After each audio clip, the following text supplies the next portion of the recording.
Conflict has been a fact of life in many of the communities where concern works, often a deciding factor where we enter a new country, meeting large humanitarian needs, especially around hunger and poverty. Last year, concern began to respond to these needs in Ukraine. In 2021, similar circumstances led us to establishing programs in Somalia. Here are the stories behind those. The beginning of the ongoing Somali civil war is a subject of debate. Many organizations, including the UN, say it was 1991. Other experts argue that it started as many as 10 years earlier. This gives you an idea of how long the country has faced violence and insecurity, regardless of how it has been labeled. Despite a number of ongoing crises in Somalia, the violence and brutality of conflict is the crisis that arches over all others. Civilian casualties due to violence aren't the biggest killer.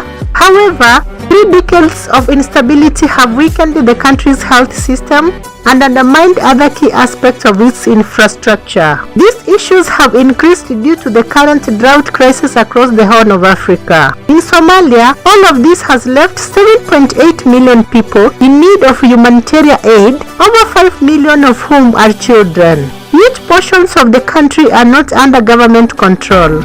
As concerns Somalia's country director, it's difficult for national and international humanitarian agencies to deliver services to people in the different parts of the country. As long as there is absence of effort to contain and to de-escalate those tensions and conflicts, they will be having challenges in terms of having access. Last year, an 8-year crisis in eastern Ukraine became a major conflict in just a few weeks.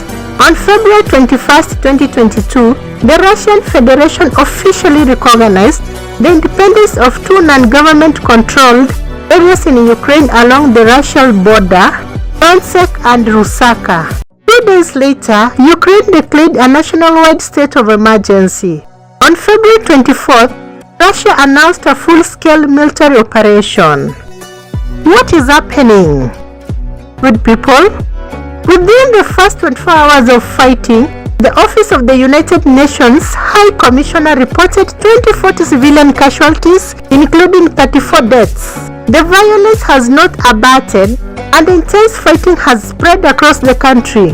In less than a year, Ukraine became one of the world's largest refugee crises and humanitarian crises.